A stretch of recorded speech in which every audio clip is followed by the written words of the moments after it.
Bienvenue dans cette nouvelle vidéo Socio-Football dédiée à la Ligue des Champions et aux huitièmes de finale qui vont se disputer en février et mars 2018. Le tirage au sort a été effectué par Xavi Alonso dans les locaux de l'UEFA ce lundi 11 décembre à midi. Il faut dire que l'ancien joueur du Real a eu la main lourde quant au tirage au sort de ces huitièmes concernant les merengues et un peu plus légère pour ses clubs où il a évolué, notamment pour le Bayern et Liverpool, qui ont eu un tirage un peu plus clément.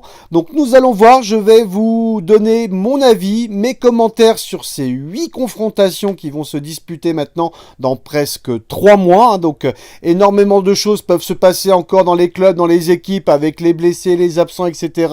Donc il est difficile de faire des prédictions à 3 mois.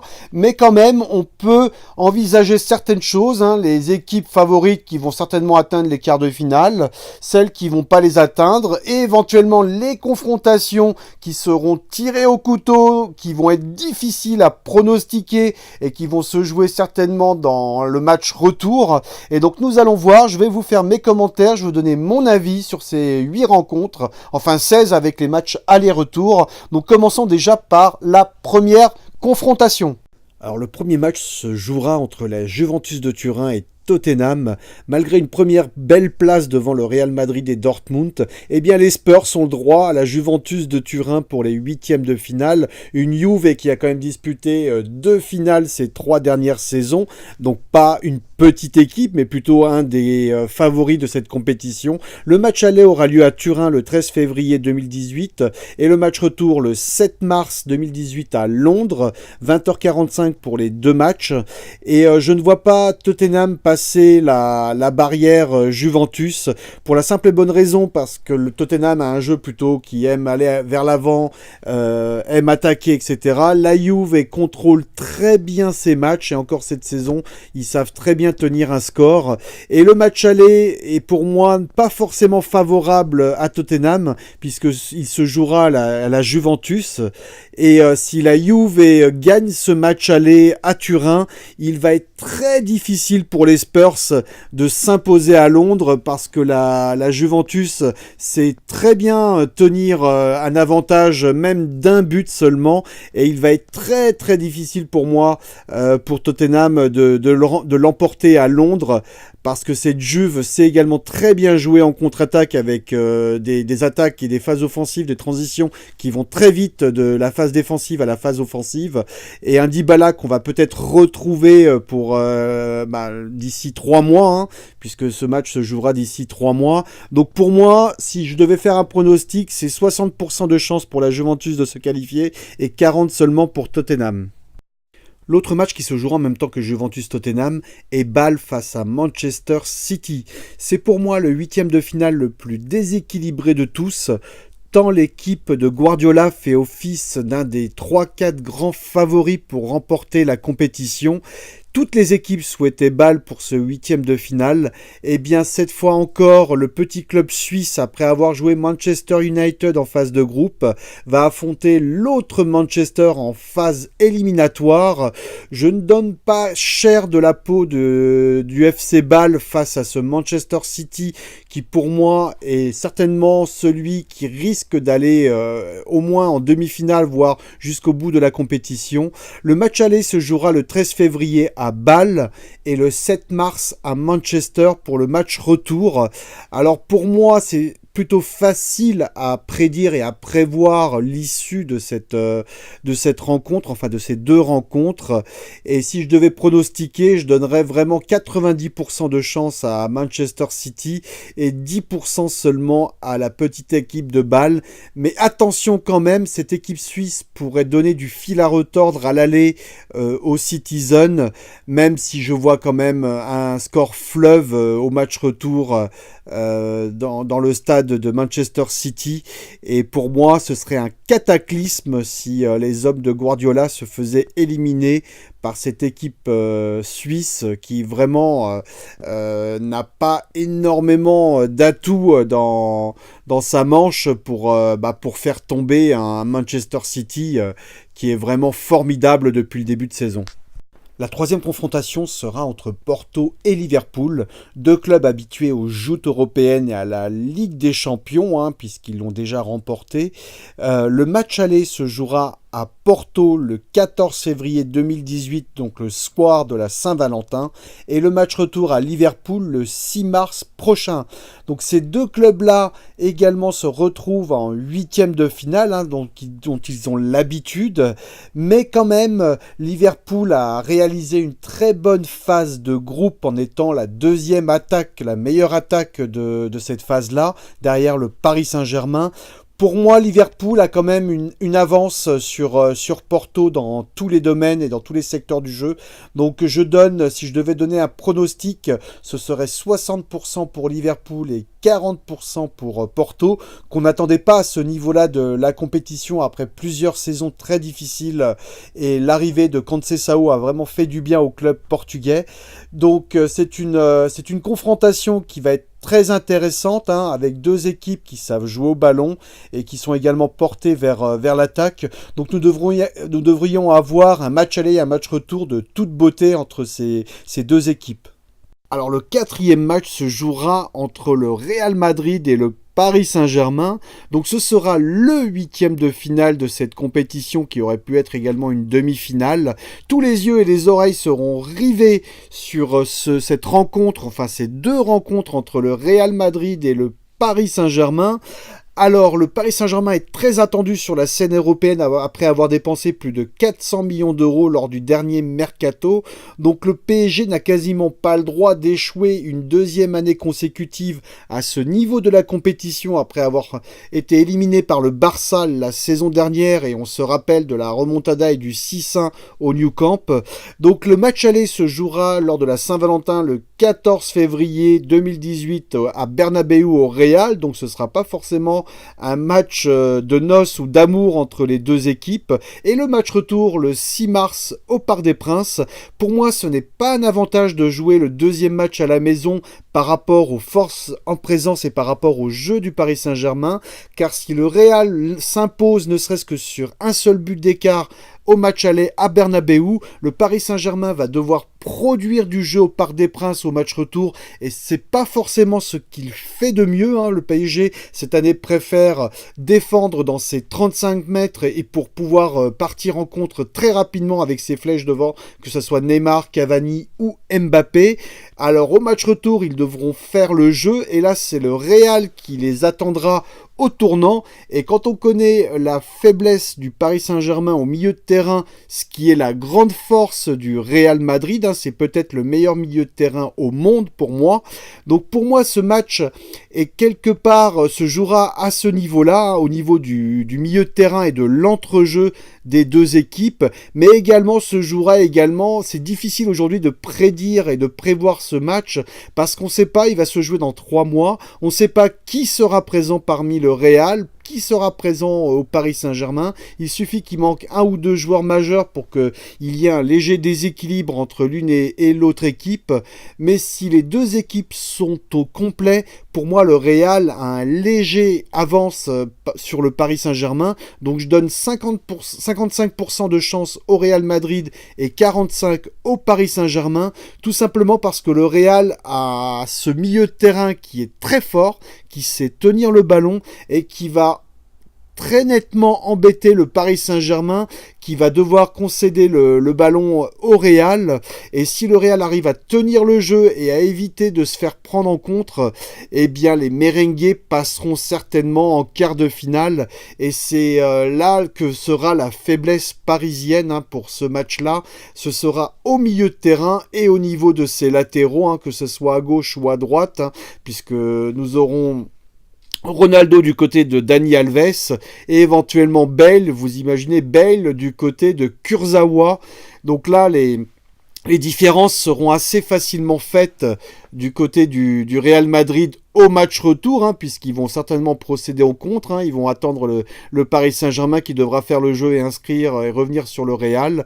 Et là, je dis attention, ça risque d'être compliqué pour le Paris Saint-Germain. Il faudra essayer d'accrocher le nul à Bernabéu pour vraiment espérer ne pas se faire prendre en compte au match retour, parce que ça va très vite avec Ronaldo, Bale et Benzema éventuellement. Donc là, je dis attention, le match aller est quasiment primordial, c'est là où se jouera quasiment ce huitième de finale. Alors le cinquième match de cette compétition sera entre Chelsea et le Barça, donc un deuxième huitième de finale vraiment extraordinaire à ce niveau-là de la compétition. Les deux clubs se sont affrontés déjà à plusieurs reprises par le passé, et notamment en 2012 où Chelsea sort le Barça en demi-finale avec un raté de Messi sur penalty. Et donc d'ailleurs c'est l'année du titre, le seul titre en Ligue des Champions de Chelsea de Drogba.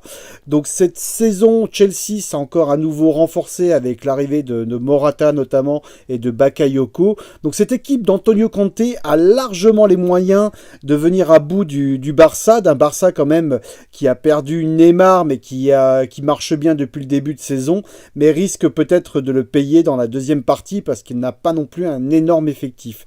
Le match aller se jouera à Stamford Bridge le 20 février prochain et le match retour au Nou Camp le 14 mars. Donc les deux équipes pour moi ont toutes leurs chances de se qualifier au même niveau. Donc pour moi c'est du 50-50 au niveau des pronostics. Contrairement à ce qu'on pourrait penser, pour moi le Barça n'est pas favori de cette confrontation. Et pour moi Chelsea a largement les moyens cette saison d'éliminer le club catalan qui n'a pas non plus un effectif extraordinaire pléthorique. Et Antonio Conte va certainement concocter quelque chose face à cette équipe du Barça et peut-être arrivera à atteindre les quarts de finale en passant par-dessus le club catalan, ce qui ne serait pas non plus une première pour Chelsea face au Barça. Alors la sixième rencontre aurait pu être le Paris Saint-Germain, mais non, ce sera le Bayern qui a fini deuxième de son groupe derrière le PSG et qui va affronter Beşiktaş, donc le club turc qui a fini en tête de son groupe où il y avait tout de même Monaco, Porto et Leipzig. Donc Beşiktaş nous a vraiment gratifié d'une belle phase de groupe en allant gagner notamment à l'extérieur et ça montre bien que cette équipe sait voyager et a certaines qualités. Mais là ils vont jouer face à un Bayern et face à un Bayern revanchard de Jupp Heynckes. Ça va être très compliqué pour le club turc de Beşiktaş face à ce Bayern qui ne fait pas office d'ogre comme les années précédentes et notamment lors du titre en 2013, mais qui est quand même tout de même bien supérieur au club turc. Et sur deux matchs aller-retour, je ne vois pas du tout Beşiktaş arriver à inquiéter vraiment le Bayern qui pour moi va se qualifier et notamment peut-être dès le match aller chez lui en gagnant peut-être par 2 ou 3 buts d'écart à l'Allianz Arena. Donc pour moi le Bayern c'est quasiment qualifié en quart de finale face à ce club de Beşiktaş qui est un bon club, mais les deux forces en présence sont vraiment déséquilibrées. Et donc pour moi en termes de pronostic c'est du 70-30 en faveur du Bayern et du club bavarois. Le septième match se jouera entre le FC Séville et Manchester United. Le match aller sera à Séville le 21 février prochain et le match retour à Old Trafford à Manchester le 13 mars. Alors pour moi ces deux équipes et surtout celle de Manchester United c'est encore une énigme. Ce que je crains c'est que notre ami José Mourinho ferme encore le jeu et qu'il ait peur d'un FC Séville tel un ogre européen. Alors oui, cette équipe de Séville est une très bonne équipe et joue bien au football, mais quel sera son état de forme en février-mars prochain et qu'est-ce qui va se passer d'ici là dans le championnat d'Espagne qui va leur prendre énormément de force pour se qualifier dans les places européennes, notamment les 4-5 premières places, et notamment encore à nouveau accrocher la Ligue des Champions. C'est pour moi la grande énigme, c'est l'état de forme de Séville d'ici février. Et l'autre énigme, c'est comment va jouer José Mourinho, parce que pour moi, il va encore blinder et chercher à fermer de tous les côtés et à jouer ultra défensif. Et je ne sais pas si Séville saura gérer ces moments-là, qui est plutôt une équipe joueuse, qui va aller de l'avant et qui n'est pas une équipe qui calcule énormément. Donc comment elle va aborder ce match face à un José Mourinho qui va la jouer encore hyper tactique? Pour moi, c'est un petit avantage à Manchester United par rapport à ses qualités, puisque c'est quand même une équipe avec de bons joueurs, donc avec l'un des plus gros budgets européens. Donc pour moi, c'est avantage 55 pour Manchester United et 45 pour Séville. Mais Séville pourrait tout à fait passer ce tour et atteindre les quarts de finale face à un Manchester United qui va peut-être pas jouer à fond le coup pour essayer d'assurer un quart de finale et finalement ne pas se qualifier. Donc voilà, pour moi c'est très très ouvert entre ces deux équipes-là pour se qualifier en quart de finale. Alors enfin, ce dernier huitième de finale entre le Shakhtar Donetsk et l'AS Roma est certainement le moins relevé. Les deux équipes ont la chance de pouvoir affronter une équipe de moindre importance européenne pour atteindre les quarts de finale. L'AS Roma est d'arriver en huitième de finale, on va dire quasiment de manière miraculeuse quand on sait qu'il y avait dans le groupe l'Atlético de Madrid et Chelsea. Cette équipe romaine s'est qualifiée avec très peu de buts inscrits, a été assez solide en défense, mais il n'est pas certain que cela passe, notamment contre le Shakhtar Donetsk en huitième de finale sur une confrontation en match aller et retour. Alors pour moi, c'est très équilibré en termes de pronostics, mais je mettrais quand même un petit avantage à l'équipe qui attaque un peu plus. Donc au Shakhtar Donetsk, je verrais un 55-45 pour l'équipe ukrainienne. Et je ne vois pas forcément l'AS Roma, qui est une bonne équipe de Serie A, mais qui n'est pas non plus une extraordinaire équipe européenne, qui n'a pas énormément d'atouts dans sa manche sur le plan de l'attaque, avec un Edin Dzeko qui commence à être vieillissant, un peu lent sur le terrain. Donc pour moi, le Shakhtar Donetsk, s'il joue sérieusement les deux rencontres, devrait passer malgré tout en quart de finale, et l'AS Roma devrait être éliminé à mon avis. Si je devais ressortir 8 équipes qui vont se qualifier pour les quarts de finale, je ressortirais la Juventus au détriment de Tottenham, même si cela ne sera pas forcément très facile pour la Juve. Après, je verrais certainement Manchester City se qualifier au détriment de Bâle, Liverpool également se qualifier au détriment de Porto, mais attention, Liverpool doit réaliser 2 grandes performances. Après très grande incertitude entre le Real Madrid et Paris, mais je donne quand même un avantage au Real Madrid grâce à son milieu de terrain qui va prendre le dessus sur le PSG. Après, autre match très difficile entre le Barça et Chelsea, où Chelsea peut tout à fait sortir le Barça, mais je verrai tout de même le Barça se qualifier. Entre le Bayern et Beşiktaş, pour moi, le Bayern devrait se qualifier. Autre incertitude entre Séville et Manchester United. Le match paraît déséquilibré, mais pour moi, il est très équilibré. Mais je sortirai quand même Manchester United qualifié. Et le Shakhtar Donetsk, l'AS Roma également très équilibré. Mais pour moi, l'équipe qui attaque devrait se qualifier. Donc, Shakhtar Donetsk qualifié en quart de finale. Voilà pour les 8 équipes que je verrai en quart de finale. Sachant que vous voyez, il y a 3-4 rencontres, 3-4 confrontations qui sont vraiment très difficiles et indécises pour moi, et vraiment il faut essayer de faire un pronostic, un pari, mais c'est difficile à 3 mois d'une confrontation de savoir ce que seront les équipes, et peut-être que je changerai d'avis dans quelques semaines, quelques mois, selon l'évolution de chacune des équipes.